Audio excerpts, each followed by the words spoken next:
Les missions que j'exerce à Aix-Marseille Université ont du sens pour moi parce qu'il y a une notion d'intérêt général, d'amélioration aussi des conditions de travail, d'études, des étudiants, des personnels de l'université. Quelque chose qui est très important aussi pour moi, c'est que chaque euro dépensé doit bien l'être. Parce qu'effectivement, c'est de l'argent public, c'est de l'argent des impôts de tout un chacun. Donc, montrer à mon échelle que l'on peut être très professionnel, montrer que l'on attache une valeur très particulière à cette gestion-là, ça a énormément de sens pour moi d'être garant et de dire que je fais le maximum pour que l'argent soit bien dépensé. Bonjour, je suis Charlotte et je vous souhaite la bienvenue dans le podcast des agents d'Aix-Marseille Université. Et oui, il n'y a pas que des élèves et des profs ici. Il y a aussi 3658 personnes qui représentent plus de 260 emplois. J'ai rencontré plusieurs de ces agents qui m'ont tout dit de leur parcours, de leur métier et de la manière dont ils et elles l'exercent. Vous êtes prêts ? C'est parti. Souvent, quand on dit qu'on travaille à l'université... On me demande si je suis prof. Et je dis non, je suis pas prof, moi. Ah non, mais je suis pas prof, moi. Je ne suis pas prof, moi. Non, moi je suis pas prof. Et donc là, je suis en train d'arriver dans les jardins du Pharo, où une partie du campus d'Aix-Marseille Université est située. C'est donc magnifique. Énorme jardin, herbe verte, soleil bleu. Oh, et il y a la mer derrière, quoi. À cette heure-ci, il n'y a pas encore beaucoup de monde, il y a des gens qui courent là dans le jardin, tu m'étonnes, vu le temps. Et voilà, je suis en train d'arriver là. Ça y est. Grand panneau, Aix-Marseille Université, on est bon.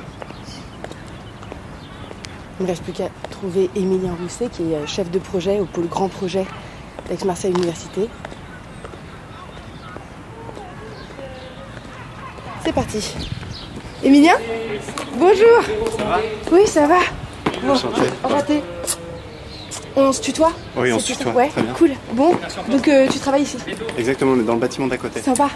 Je comprends le passage de Paris à ici a dû être assez frais. En fait, moi, je suis descendu dans le sud avec ma boîte parisienne. Et après, en fait, non, je n'ai pas voulu partir, quoi. Je voulais retourner. Ah non, je comprends. Je suis partie sous la flotte hier. Ouais. Alors, la salle est là-bas. D'accord. Hop, on va tourner à gauche. Vas-y, je t'en prie. Vas-y. Je suis Émilien Rousset, je suis chef de projet au pôle grand projet d'Aix-Marseille Université. Alors, je suis arrivé à l'université il y a 3 ans. Je recherchais la proximité avec mon lieu de vie, principalement, un travail qui fasse sens également, que j'ai un réel impact sur mon environnement local, avec cette notion d'intérêt général auquel je suis particulièrement attaché. Et donc là, aujourd'hui, tu es chef de projet au pôle grand projet d'Aix-Marseille Université. Ça veut dire quoi ? Alors, au pôle grand projet, on s'occupe du pilotage et de la coordination des opérations de construction ou de réhabilitation lourde de l'université. Alors, ce qu'il faut savoir, c'est qu'en termes de patrimoine, l'université d'Aix-Marseille a plus de 800 000 mètres carrés de bâtiments. Une grande partie du patrimoine date des années 60-70, donc avec de fortes pathologies énergétiques. Autrement dit, nous avons un grand nombre de passoires thermiques. Et AMU, je ne sais pas si on dit AMU, ou Aix-Marseille Université s'engage dans une logique de rénovation et d'optimisation de son parc immobilier. Avec non seulement l'objectif de ne plus avoir de passoires énergétiques, mais aussi d'être modèle et exemplaire en termes d'économie d'énergie. Concrètement, ça veut dire que donc, tes projets, ils consistent en quoi et avec quel type d'interlocuteur ? Le chef de projet conduit ces opérations et pilote l'ensemble des interlocuteurs du projet. Donc ça peut être des utilisateurs de ces bâtiments, donc qui sont parfois des chercheurs pour tout ce qui est laboratoire de recherche, des étudiants, des formateurs. Et ensuite, on pilote les juristes, les architectes, les bureaux d'études, les entreprises de travaux, depuis le recensement des besoins jusqu'à la livraison des bâtiments et des locaux. Donc on travaille sur un spectre extrêmement large du projet, du début à la fin. On agit vraiment tel un chef d'orchestre pour mener à bien les opérations en respectant les budgets, en suivant les délais qui nous sont fixés et en étant garant du respect des besoins des futurs utilisateurs et de la qualité de l'ouvrage qui sera livré. Qui sont ces utilisateurs ? Les étudiants, les profs, du personnel administratif ? On travaille sur tout type de bâtiments. Donc, on a des laboratoires de recherche, des bureaux, des locaux de formation, de TP, des bibliothèques, des restaurants universitaires. Donc, il y a une vraie variété, une vraie richesse dans les projets qu'on est amené à conduire qui est de fait très intéressante. Oui, j'allais te demander justement, qu'est-ce qui te plaît dans le métier que tu pratiques ici? Ce qui me plaît dans le métier que je pratique, c'est déjà le fait d'avoir donc cette variété d'interlocuteurs qui doivent nous expliquer exactement ce qu'ils font tous les jours pour que l'on comprenne précisément leurs besoins et que l'on fasse des locaux qui soient adaptés à leurs recherches actuellement, mais aussi d'avoir une configuration qui puisse être multiple en fonction des usages qui pourraient se dessiner dans le futur.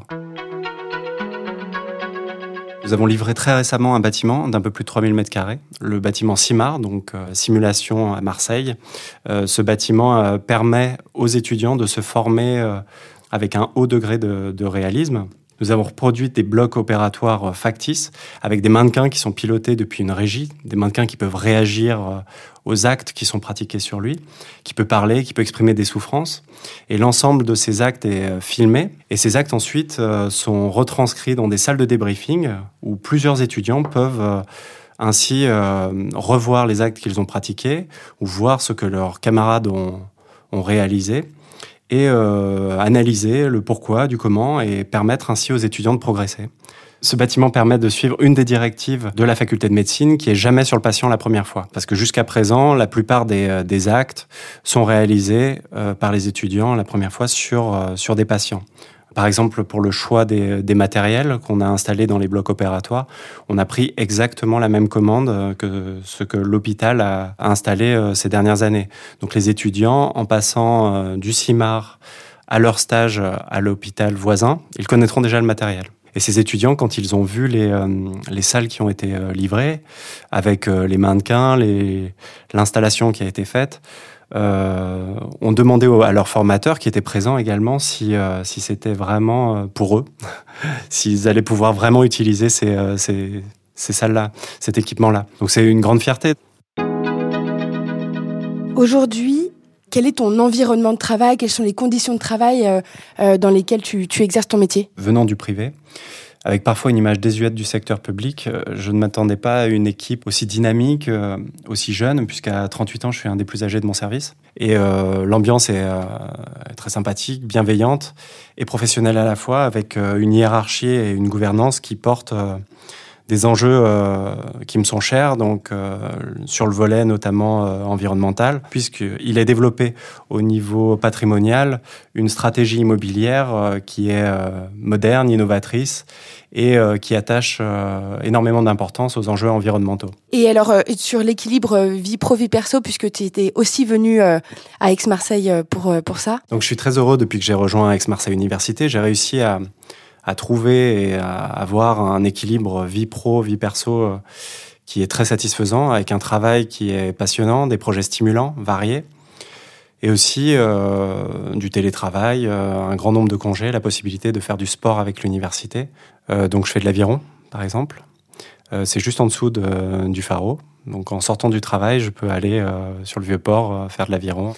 Et professionnellement, je n'ai absolument pas perdu en qualité puisque j'ai des projets très variés, très intéressants. C'était un petit peu ma crainte aussi en venant du privé parce que je craignais une lourdeur administrative qui finalement, si elle est quand même présente, n'est pas aussi lourde que ce que j'imaginais.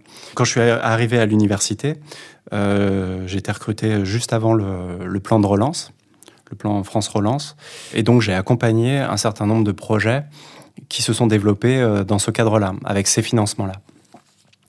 Et une des contraintes de l'obtention de ces financements était la réalisation très rapide de ces projets, puisque nous avions 3 ans à partir du moment où ces budgets étaient alloués pour monter l'opération, réaliser les études et réaliser les travaux. Et nous avons réussi à tenir ces engagements, qui m'a agréablement surpris sur le dynamisme et la rapidité avec laquelle notre administration pouvait réaliser ces projets. Et aujourd'hui, s'il y a des candidates et des candidats qui se posent la question de venir à Aix-Marseille Université sur le même type de profil que le tien, qu'est-ce que tu as envie de leur dire ? J'ai envie de leur dire que c'est un équilibre que l'on trouve rarement ailleurs, un équilibre entre une vie professionnelle très intéressante, voire passionnante, et un équilibre personnel. Les opérations de construction et de réhabilitation que nous portons ont des enjeux très forts au sein de l'université, avec énormément d'attentes. Et évidemment aussi de notre hiérarchie, de la gouvernance qui attend de nous de respecter des délais, de respecter évidemment les budgets. Mais cette pression est toujours assez bienveillante. Je dirais que dans les qualités nécessaires pour bien faire mon métier, il y a tout d'abord une part de relationnel qui est du fait de la variété des interlocuteurs que l'on rencontre et avec qui il faut savoir communiquer, faire avancer le projet, avant tout être moteur, positif et d'être très attentif aux moindres détails. Merci beaucoup à Émilien pour son temps et ses explications. À présent, allez donc écouter les autres conversations que j'ai eues avec Élodie, Nassim ou encore Florence et découvrez toutes les possibilités d'emploi qui existent ici à Aix-Marseille Université. À très bientôt!